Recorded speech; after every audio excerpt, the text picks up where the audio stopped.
From Pacifica Radio, this is Democracy Now! I'm Alan Dershowitz, and in my new book, The Case for Israel, I try to make the progressive case for a two-state solution, and I insist that when the Palestinian leadership really wants a Palestinian state more than they want to see the end of the Jewish state of Israel, this century-long conflict, which could have been resolved long ago, will finally be resolved. Hi, I'm Norman Finkelstein. I read Alan Dershowitz's book twice. I carefully checked the sources, and it's my impression that the book does raise serious questions about his academic integrity, his intellectual honesty, and raises serious questions about whether he's even qualified to teach at Harvard University.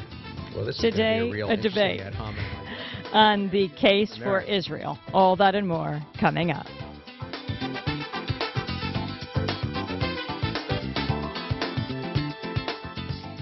Welcome to Democracy Now!, the War and Peace Report. I'm Amy Goodman. President Bush returned to the United Nations yesterday for the first time since the U.S. invaded Iraq without UN backing. This time he called for international assistance in the reconstruction of Iraq and to defend Washington's Iraq policy. On Iraq, Bush rejected proposals by France and Germany for power to be quickly transferred from the occupying U.S. and British forces back to the Iraqi people. Bush said the transfer must be, quote, neither hurried nor delayed. Bush also defended the invasion, saying Iraq's former dictator will never again use weapons of mass destruction.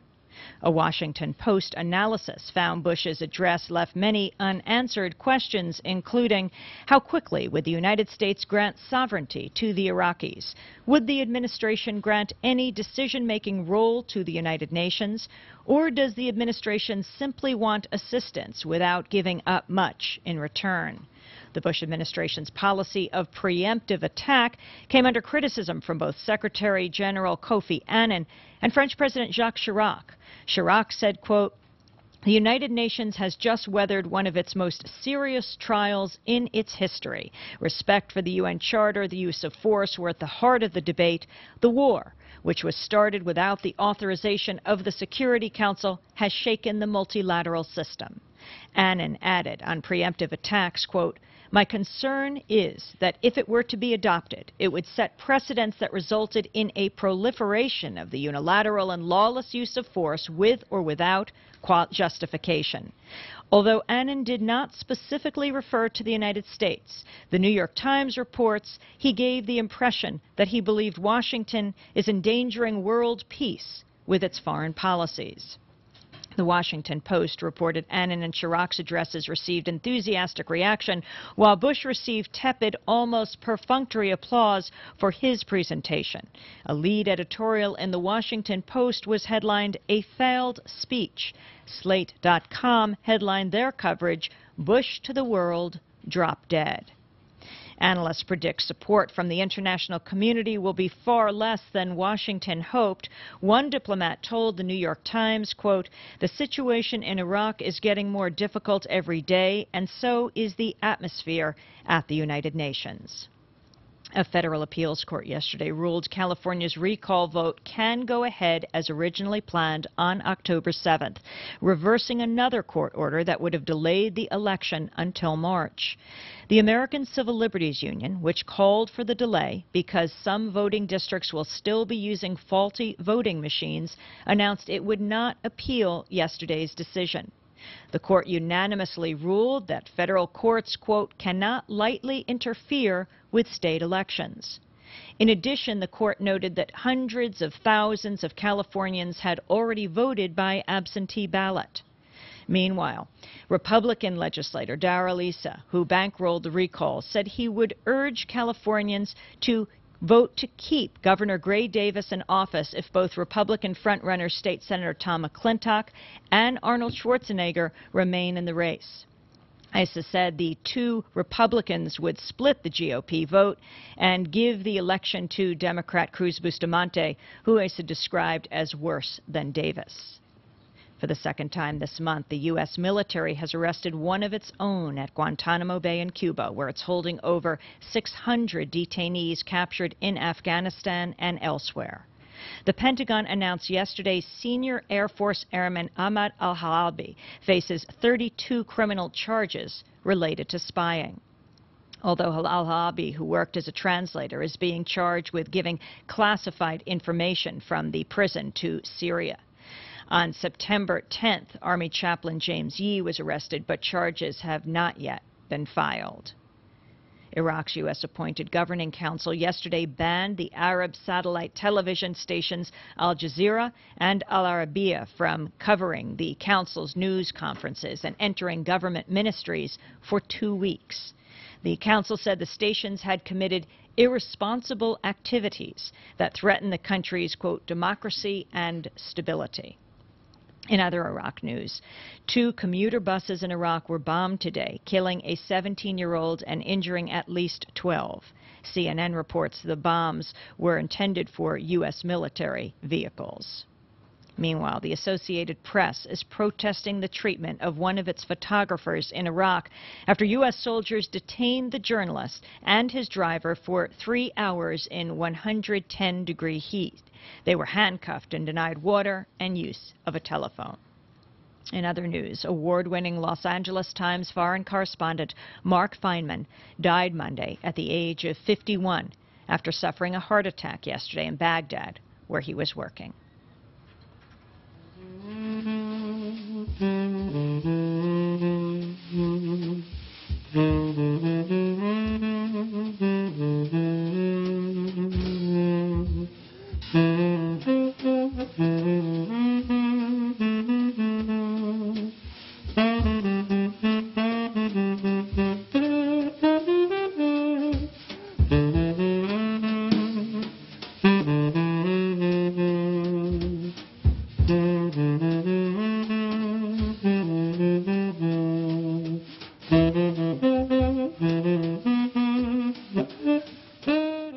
Out of Nowhere by saxophonist Frank Lowe with drummer Philip Wilson. Frank Lowe died Friday at the age of 60 in New York. You are listening to Democracy Now!, the War and Peace Report. I'm Amy Goodman.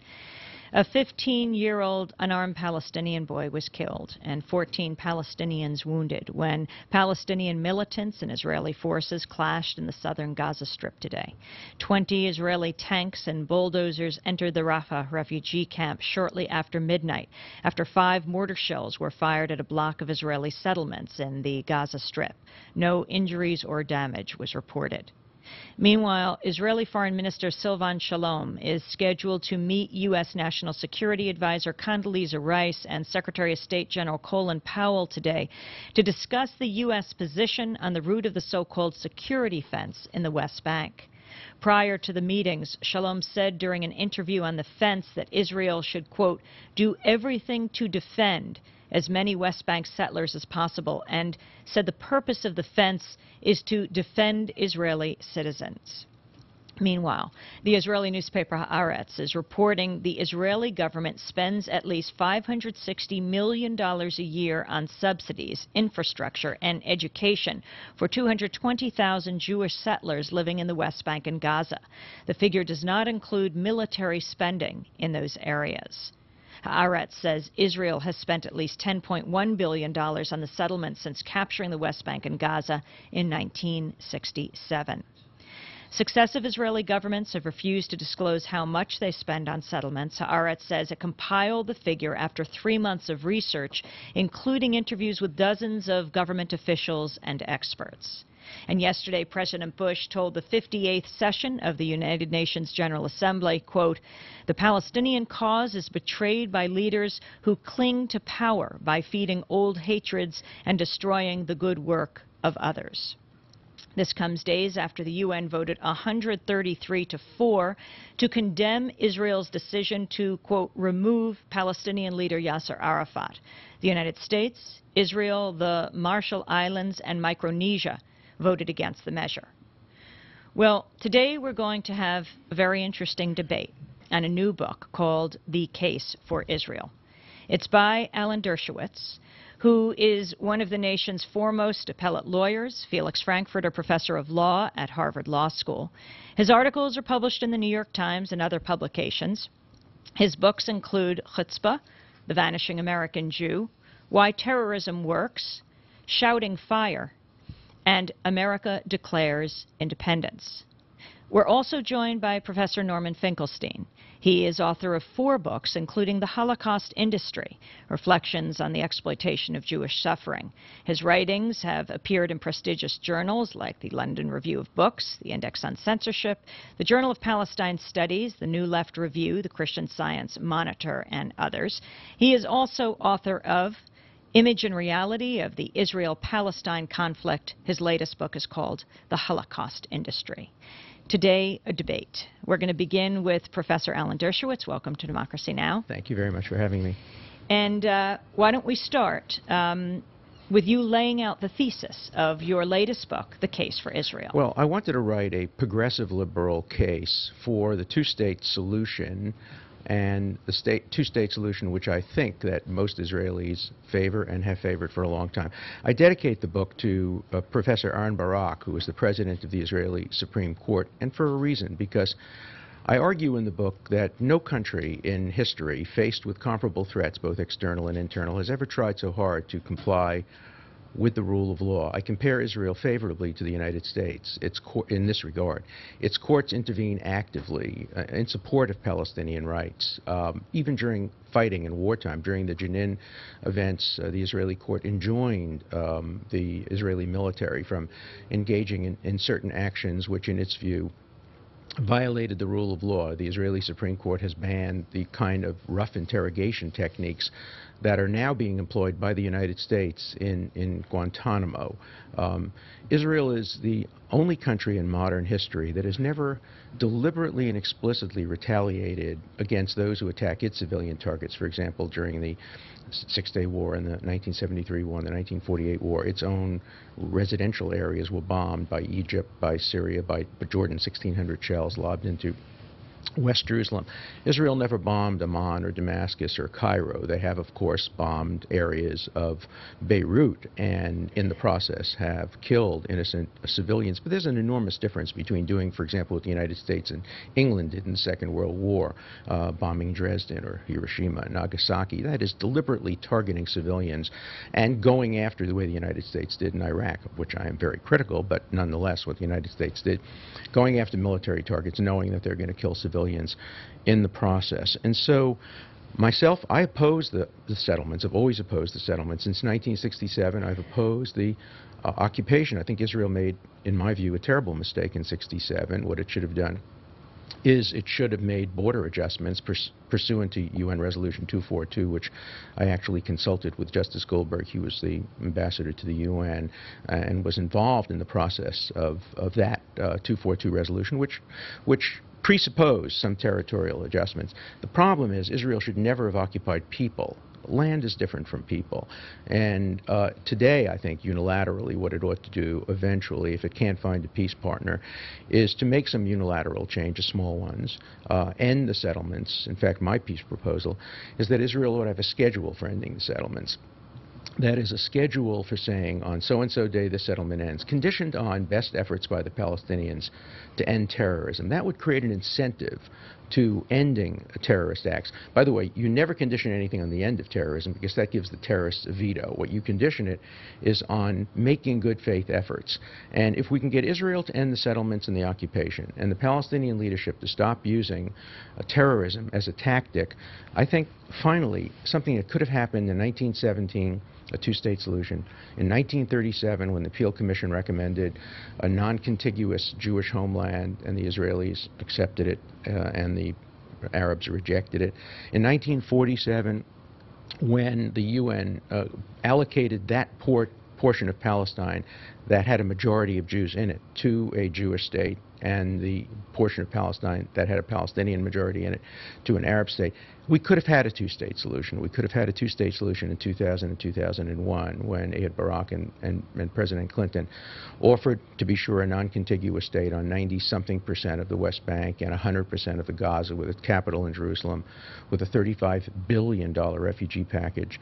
And when Arafat responded by violence, instead of coming back to the table and saying, well, maybe we'll negotiate for a little bit more. So the two-state solution is inevitable. It's going to happen. The only question is how long it takes to happen. And my hope is that we can have a reasonable, serious debate about the future, about the rights and wrongs. I think there were rights and wrongs on both sides. But I'm nervous because I heard from my debating partner in the beginning what sounded like it was going to be simply an ad hominem attack on me as whether I'm qualified to teach at Harvard. I would hope we could elevate the discussion and keep it on the merits. I won't attack Mr. Finkelstein on his merits of his position. Let people read his book and judge for themselves. And if he would refrain from personal attacks on me and let people judge the book on its merits, I think we can move the ball forward and have a reasonable, serious debate. I think it'd be interesting to know where we agree, where we disagree, what facts we share in common, what facts we have different views on, and whether they're empirical and could be subjected to reasonable resolution, where we have moral disagreements. I really think that in the end, today you read the news about Israel, there's other good news. There's in the works, according to the New York Times, a prisoner exchange between Hezbollah and Israel, in which Israel would get back one person, a civilian who was captured by Hezbollah in exchange for Israel giving back 400 or so prisoners. There's movement forward. Let's not destroy that movement forward by getting involved in meaningless ad hominem discussion. Let's see if we can elevate the debate and see if we can really move forward to the two-state solution that I think virtually everybody in the world today wants. Professor Alan Dershowitz, author of The Case for Israel. Norman Finkelstein, your response. Well, I appreciate Alan Dershowitz's seriousness, at least in these remarks. I have no intention whatsoever of getting involved in an ad hominem debate with Mr. Dershowitz. I'm interested in the facts. I was asked to come in and discuss his new book. I went home, purchased one copy. In fact, I purchased 2 copies. I read the book very carefully. I did what someone serious does with a book. I read the text. I went through the footnotes. I went through it very carefully. And there's only one conclusion one can reach, having read the book. And this is a scholarly judgment. It's not an ad hominem attack. Mr. Dershowitz has concocted a fraud. In fact, Mr. Dershowitz has concocted a fraud which, amazingly, in large parts, he plagiarized from another fraud. Now, I found that pretty shocking. I found it shocking coming from a Harvard professor. I find it shocking coming from any professor. Now, we have to cut off at one point. I just want to warn everybody here that, although I'm not a litigious person, when you make allegations of plagiarism, when you make allegations of plagiarism, that's a technical term I agree. Which has great legal implications. I agree. And, you know, I can't obviously sit quietly by and, you shouldn't. and accept an allegation let's look at the evidence. Of plagiarism. All right, let's look at the evidence. Who was the plagiarism from? Let's look at the evidence. In the first 2 chapters of your book, you extensively reproduce all of Joan Peters' pages in her book. I read it carefully. In 1984, show me I'm one going sentence. to show you. Show me one sentence. I am going that to show you. Okay. I think I made available the charts to you. No, I have no. You've shown me nothing. Let's start with that. That's okay. A categorical lie. Alan, what you're hearing now on radio is that a claim that Mr. Finkelstein made available to me certain charts. No, that I is a categorical lie. No. Okay, Mr. Dershowitz, I think you had about 5 minutes time. I wasn't looking at the clock. If we're going to have a civil debate, you're going to have to remain... But it's not going to be a debate about me. Let me be very clear about that. I'm not debating you. I have no interest in you, Mr. Dershowitz. Right. None at all. I'm interested in the scholarship, and I'm interested in the facts, and I'm interested in your book. Now, in 1984, one Joan Peters published a book called From Time Immemorial. The book was universally recognized by serious scholars to be a fraud. Without wanting to toot my own horn, I'm widely recognized as the person who exposed the fraud. I know that book inside out.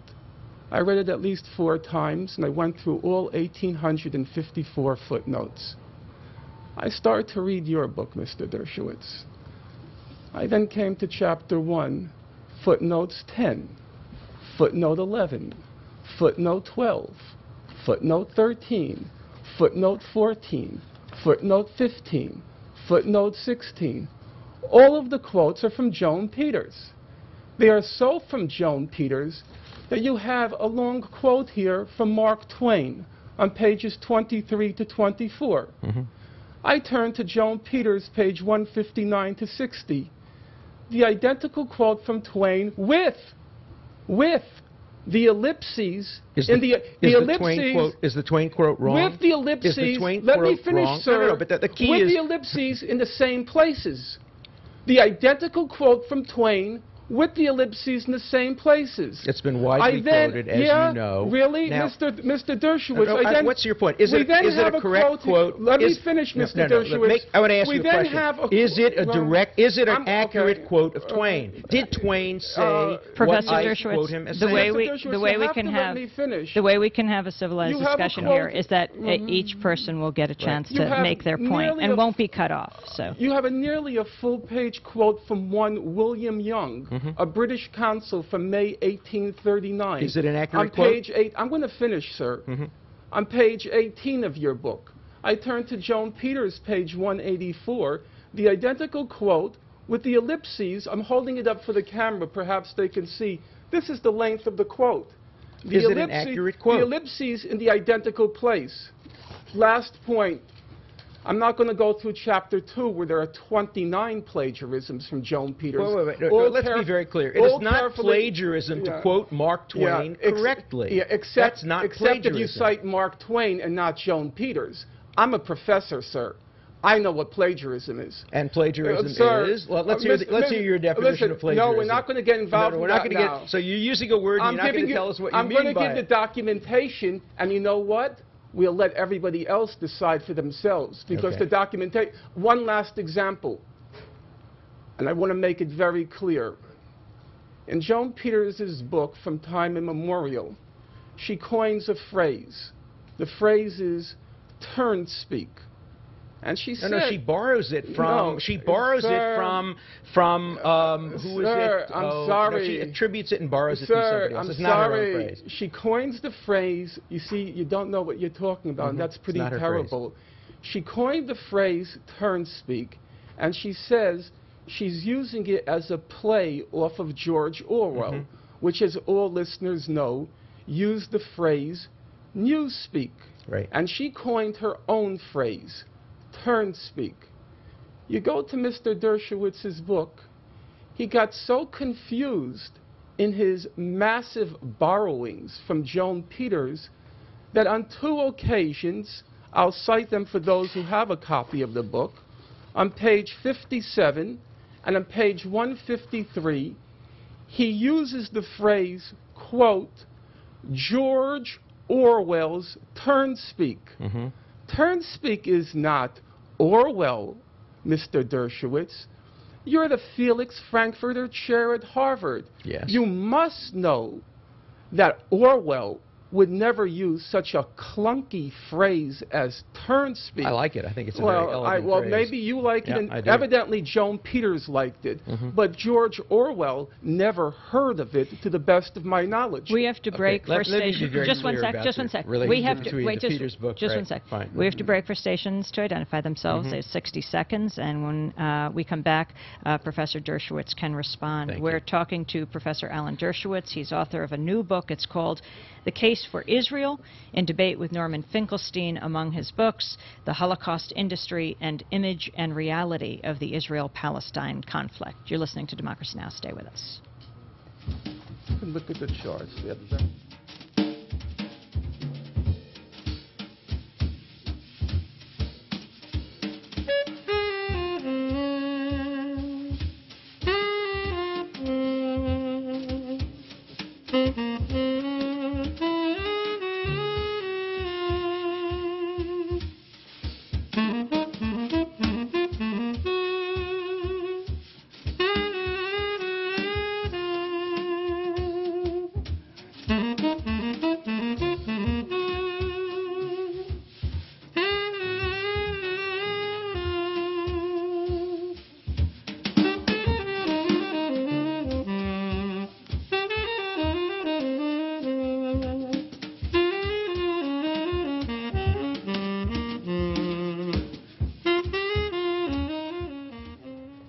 More music.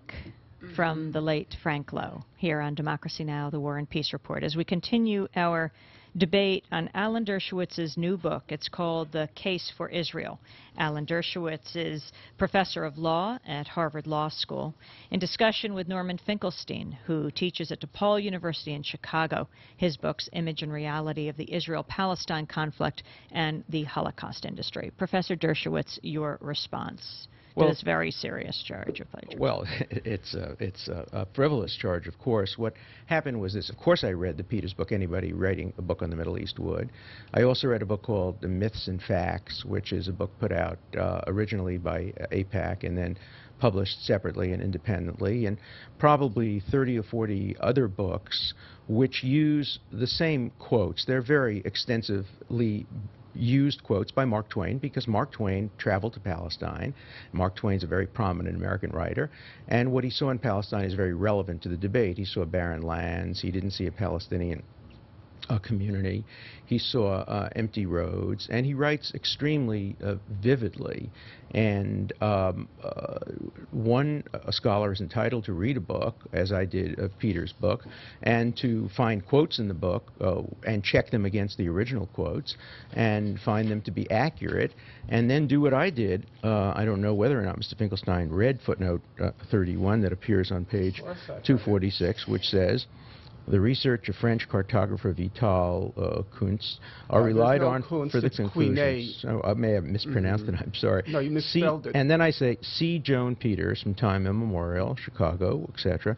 And then I say, Peters' conclusions and data have been challenged. And then I quote from Said and Hutchins, I do not in any way rely on them in this book. In other words, what I did, and it's very common for scholars to do that, is I read her books, I read Mr. Finkelstein's criticism of them, and I came away with enough doubt about the conclusions that, although I don't regard the Peters book in any way as a fraud, I think it was a well-intentioned effort to recreate and the very difficult to recreate events that existed in 1890 and 1900. I did find her quotes, which have been, as I said, used extensively by Facts and Myths and other publications, to be quite compelling. And she led me. I mean, I don't purport this book, and none of my writing I don't purport to be an independent historian who goes back to the Middle East and reads original documents. I'm making a case. I'm doing what a lawyer would do. And what lawyers do is they find sources, they check the sources. I had a research staff that obviously checked the sources. I haven't heard a word from Mr. Finkelstein suggesting that the quote from Mark Twain is not an accurate quote. Now, if Peters had made up a quote from Mark Twain, and it hadn't existed, Mark Twain had never written it, and then somebody borrowed the quote without going to check back on whether Mark Twain had said that, obviously that would be a serious charge. I've done nothing like that. The vast majority of my book deals with current situations. In fact, I start my book by saying there has to be a statute of limitations on grievances. I don't try to base the case for Israel on the fact that Jews lived in Palestine before the birth of Jesus, or the fact that Jews were expelled from what is now Israel in 72 AD. And I argue that Palestinians can't really make the case against a two-state solution based on historic claims that go back 100 years. But in the first couple of chapters, which are quite brief, I recount, never purporting to be creative or original in the recounting, I recount what has been accepted as the traditional history, and that traditional history includes the fact that the land, particularly what is now what would be Western Palestine, what was the part of Palestine allocated to Israel in the 1947 division, was land that before the Jews got there in the first Aliyah, about 1880-something, and the second Aliyah in the beginning of the 20th century, was land that was coming into disuse. Now, these are controversial, by the way. There are some Palestinians who say you shouldn't trust Mark Twain. There are some Palestinians who say you shouldn't trust the various English travelers. Reasonable people could disagree about that.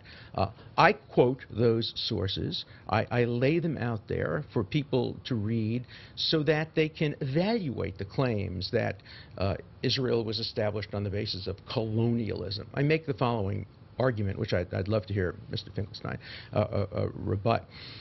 You can't be a colonialist country unless another country sent people there as soldiers to take over that country. For example, France sent its settlers to Algeria. England sent its settlers to India. Dutch and other countries sent their settlers to parts of Africa with guns to take over. What did the Jews do during the first Aliyah and the second Aliyah? They escaped from countries that were persecuting them. They escaped from Russia. They escaped from Poland. They escaped from Lithuania. They didn't come at the request of those countries.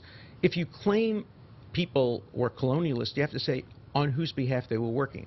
The Jews who came there weren't working on behalf of Russia. They weren't working on behalf of Poland. They weren't Lithuania. They came as refugees, much like American Jews came as refugees to America. The ones who went to Palestine went with rakes and hoes to try to build a land, to try to join collectively with the local population. They did, in fact, improve the land. As the result of work projects in Western Palestine, many Arabs from Eastern Palestine moved there. I cite statistics. Peter cites the same statistics, in fact, showing that in various kibbutzim, Rishon LeZion, and others, the fact that 100, I don't remember the exact numbers, Jews moved there attracted 300 or 400. You may disagree with it, but those are the data that I presented, and we can reasonably disagree with that. Okay. Now, I just want to make one point about Mr. Finkelstein's research. Well, I don't want to get ad hominem. I don't want to get into this debate, but for example, I do quote Mr. Finkelstein at one point, I think only once in the book, and that is he makes an argument in Edward Said's collection that to judge the 1947 partition, the only fair way to do it is to look at either all of Palestine, which I don't know whether he means to include what became Jordan, Transjordan, or not, or you have to look at what became of Israel after the 1948 war. I disagree with that. What I say, respectfully, in the book, is that when you look at the fairness of the 1947 petition, you only look at the land that was allocated to the State of Israel. And in that land, Jews were clearly a majority, according to the UN census. To be sure, once the Arab nations attacked Israel, once the Palestinians attacked Israel, there was a war, and Israel secured more land, which was regularized by a ceasefire in 1949. What Mr. Finkelstein does is he counts that land and says, aha, look at how much they got, and look at the proportion of Jews and Palestinians. That's not the correct demographic to look at. So, you know, we can have reasonable arguments let's get a about this, response but to let's that from stay away from the ad hominems and get to the merits of the case. You know, Professor Dershowitz, I'm not a professor at Harvard, but I do. You seem to resent that a lot. But I do teach elsewhere. And when we discuss issues like falsifying information, plagiarizing, lifting whole cloth from other books, I've never heard that called ad hominem. For a serious scholar and a serious academic, those are very fundamental issues. But when they're false, they're ad hominem. Okay, no, if they're false, then you dispute them. That's what But to characterize them as ad hominem seems really out of court for a professor. No, they are ad hominem. You said I don't deserve to teach at Harvard. That sounds pretty ad hominem to me. Professor Dershowitz, Norman Finkelstein make his case. You raised that issue. I'll try to address it, and then we're returning to the substantive issues of your book. First, tell me why I shouldn't be teaching I'm going at to Harvard. refer to that. Okay. On page 207 of your book, you say that to deliberately misinform, miseducate, and misdirect students is a particularly nasty form of educational malpractice. Of which I accuse Now, Noam I consider what you have done in the book to be a paradigmatic, a quintessential example of misinforming, miseducating, and misdirecting. So you go on. Allow me to finish. Write an article. Allow me to finish, Mr. Dershowitz. I've been very respectful of your time. On page 213, you discuss the Holocaust fraud by Robert Faurisson. And you write, quote, "There was no extensive historical research," referring to his book. That's right. "Instead, there was the fraudulent manufacturing of false anti-history." That's right. And Chomsky wrote, as you know, an introduction to one Please of don't his bring books. in Mr. Chomsky. He can defend himself. We're talking about you and your book. Mhm. It was the kind of deception, referring to Faurisson's book, now let me quote clearly, Right. "for which professors are rightly fired." I stand by that, Not of course. because their views are controversial, and let me underline this again, but because they are violating the most basic canons of historical scholarship. Well, let me respond to that. Now, If no, you can compare me to I don't have- Faurisson, I if didn't you ha- can I didn't compare compare you. Faurisson made up a I'm story referring that to the your Holocaust standards. didn't occur. I'm Right. referring to your But you have to standard. understand the I have no context. interest in Faurisson now. I'm talking about your standards. Absolutely. I To stand by those miseducate, standards. misinform, and misdirect, to violate the standards of historical scholarship are grounds for expulsion. Absolutely. So it's And- not an ad hominem argument. It's using your standards. No, it's an ad hominem argument. I'm going to In interrupt fact, here because make I an want ad to hominem get to argument some of about the. Faurisson, of I want to course. get to some of the main points Yeah, let's of try your to book. do that. That would be Also, very nice. we were intrigued on watching Scarborough Country when you debated Sam Husseini, the Right. offer that you made. Right. We want to just play it for a moment. Please. I'll tell you what, I will give $10,000 to the PLO in your name if you can find a historical fact in my book that you can prove to be false. I issue that challenge. I issue it to you. I issue it to the Palestinian Authority. I issue it to Noam Chomsky. I issue it to Edward Said. Every word in my book is accurate, and you can't just simply say it's false without documenting it. Tell me one thing in the book now that is false. Okay, let's go to the book, The Case for Israel. Can I just talk about that $10,000. for 1 second? Yes. And let me tell you what he came up with. This is really fascinating if you show the rest of the clip. He came up, he said on television, I saw a photograph, or I remember, or said a videotape, of Israeli soldiers aiming their guns at that, whatever, 12-year-old boy who was caught in the crossfire and killed. And I actually upped the offer to $25,000 if he could produce a photograph or if he could produce proof that he had seen that. Why was I so confident? Because German television did a very thorough study of that one particular incident. Let's just spend 1 minute on that incident. What happened is when that child was killed in his father's arms, the nation of Israel went into almost universal mourning. It was as if they were sitting Shiva on one of their own children. A child had died, and it looked as if possibly an Israeli soldier might have shot him. When you contrast that to how Palestinians respond to a child dying in Israel from terrorism dancing in the streets, it's a very striking comparison. Then German television did a study, and they found out that the Israeli soldiers were positioned in a way that it was physically impossible for the bullet from an Israeli soldier to have hit that Palestinian child, and it was virtually certain that the bullet had come from a Palestinian gun. In my view, that's not particularly relevant. When a child is caught in a crossfire, it's a tragic death resulting from the crossfire. Which bullet actually hit him was not relevant. But that was the answer that he came up with. Norman Finkelstein. Well, first of all, I want to clarify the monetary issue. Is it now $25,000? It's $25,000 on that issue. Oh, just on on the that issue. In general, right. it's $10,000. And let me be very clear what Okay. I We said. heard it. We just saw it on the But tape. let me be very clear. I think it's then, clear. Then It was I said in then the made tape. it very clear. I said afterward, a material, willful No, I don't want distortion of afterwards. fact.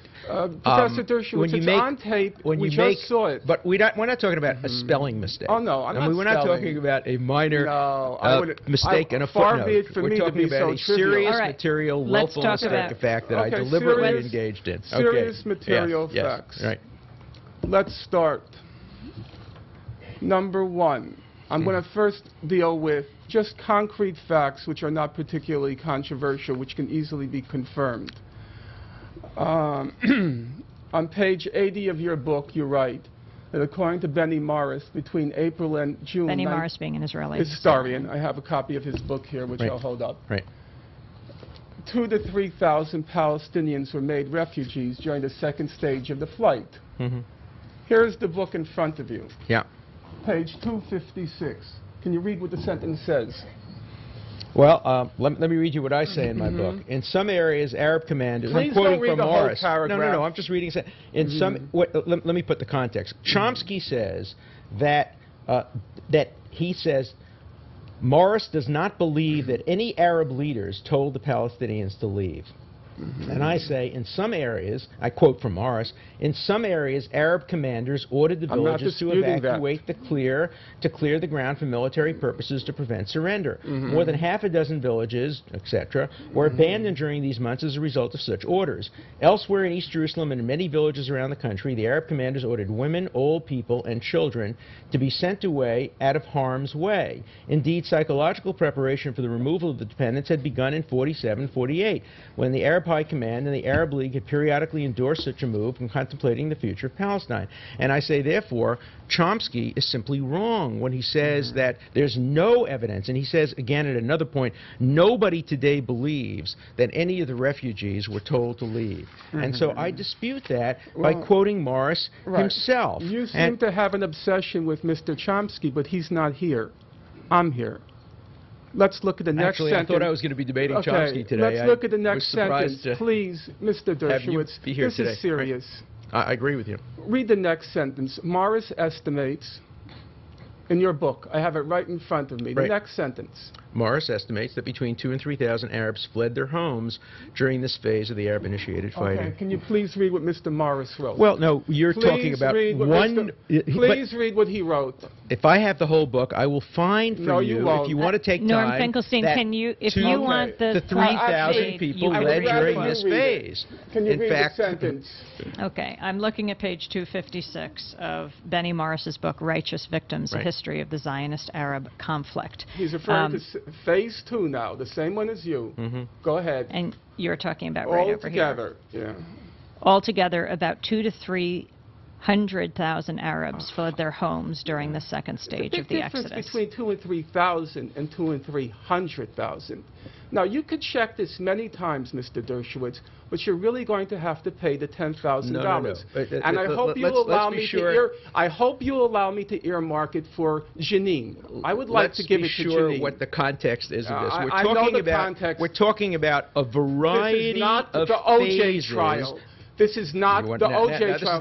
We're not going to play a game. Well, we're not playing a game now. Is your point that you're citing that what you're saying, Norm Finkelstein, is in Alan Dershowitz's book, The Case for Israel? He says 2 to 3,000, and it's 2 to 300,000. Your response to that, I argue that 700,000 Arabs. Don't change the subject, Mr. Dershowitz. Changing the subject. We're talking about Phase 2, 700,000 Arabs. Please don't play this game. Obviously, the phrase 2 to 3,000 Arabs refers either to a sub-phase or is a typographical error. This is why lawyers have a bad reputation. Because you're playing a game now. I've read the book twice. In fact, do I ever dispute that 700? Do I ever dispute that hundreds of thousands of people in fact, I've read the book 6 times because I read Joan Peters 4 times. So if you add the 4 times to Joan Peters, does she make this point? With the By the way, for you, it's 6 times. Does she make this point? No. Of course she doesn't make this point. Now, let's go to the other. I'm going to interrupt for a second. I'm going to interrupt because stations have to make their point, which is they have to identify. They have to identify themselves. We'll come back, and if you can stay with us for the show, we will continue this discussion. And our next guest, will ask him to wait, and we will do an interview after the program. I think this is too important. We're talking to Alan Dershowitz. His new book is called The Case for Israel. He is debating Norm Finkelstein. His books, The Holocaust Industry, An Image and Reality of the Israel-Palestine Conflict. Stay with us.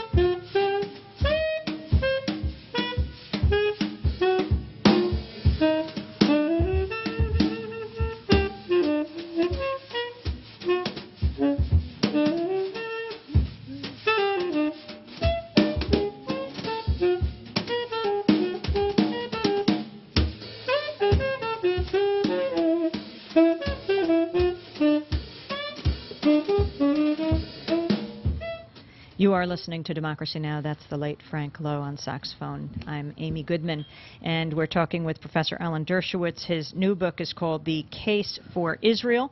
Mario Cuomo writes on the back of it, Alan Dershowitz's detailed and penetrating analysis of the issues that fuel the continuing war in Israel should be read by everyone.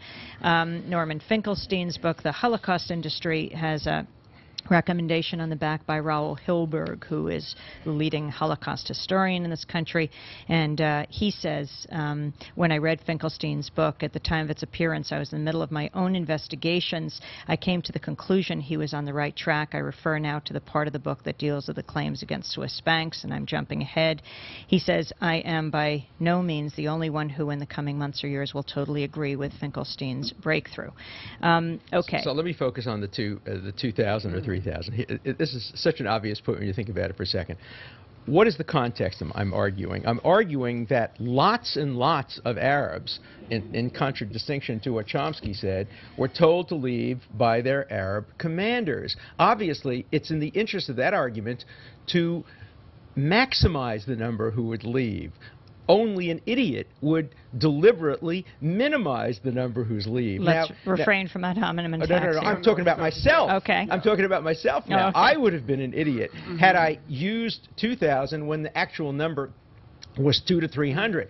If you wanted to make an accusation, you would say, instead of saying 200 to 300, he said 400 to 500,000. Remember the argument. The argument I'm making is that lots of the Palestinian refugees who left as the result of orders from their leaders during this period of time. So my incentive, if we take Mr. Finkelstein, would be to exaggerate the number. Now he accuses me of reducing the number by 100-fold. Obviously, there are only two possible explanations for that. Factual errors. But why would anyone make a factual error that would hurt their position? Mr. Dershowitz, Obviously, it's with all due respect, allegation. Mr. Dershowitz, right? With all due respect, I cannot understand for the life of me why someone with your reputation and with your accomplishments would cobble together a fraud. That, to me, is the most perplexing question. Let me ask you a direct Leaving question. Aside, let me ask you a direct question. Let me just say something. We only have 10 minutes. We want to go to content. I do, but I want to ask one direct question. Am I right or am I wrong that it would serve the interest of my argument to overstate rather than to understate Mr. Dershowitz, there is no argument. There are no arguments in your book. Your book is a collection of fraud. Falsification, let me give you the argument. Well, let me set out the argument. So this is an answer on the merits. Here's the argument. I don't want to discuss we're going to close both mics Here's the here. argument. We're closing both microphones, okay? We're going to go through this in a civilized way over the next 10 minutes. You have laid out a challenge, Professor Dershowitz, on Scarborough Country, the program on MSNBC. You said if anyone can find a factual error in the book, we're not talking spelling errors, that you will give $10,000. Sorry? Yes, as I said, I'm prepared to do that. Now, okay, now I'm going to interrupt. Right. This is a major challenge. It is. You've put it out on television. Norman Finkelstein, you have laid out one error. Whoever's interested served. Who's ever interested served. You did respond. No. You said 2,000 to 3,000, quoting citing Benny Morris, the Israeli historian. In fact, he said 200,000 to 300,000 Arabs. Now, and let me make the point that I do make an argument. Here's the argument I make. I make the argument that the issue is a complex one of the refugees, and that in fact many of the refugees of the 700,000. But you're citing Benny Morris. Of course. And he made a different point than you did. He made a point that strengthens my argument. But it's wrong in your book. Whether or not it strengthens, whether or not it serves your argument. Let me be very clear.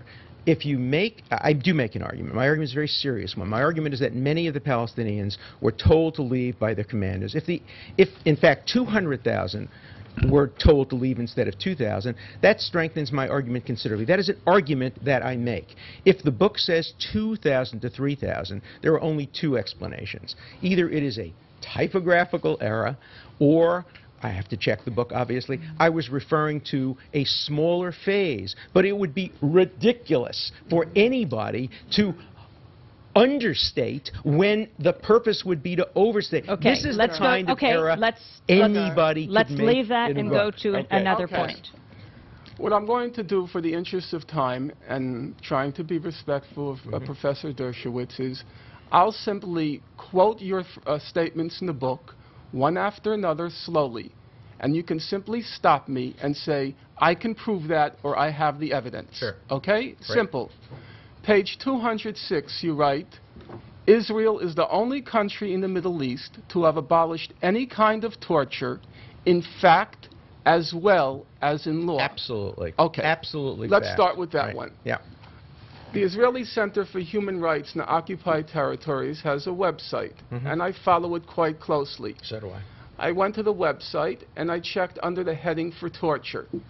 I'll ask again Amy Goodman, rather than myself, to simply read the first sentence for the latest issue of B'Tselem, and if she wants to continue down. It's called B'Tselem, the Israeli Information Center for Human Rights in the Occupied Territories. Please keep in mind, he said, Mr. Dershowitz said, in fact, as well as in law. Please. The first headline, it says torture.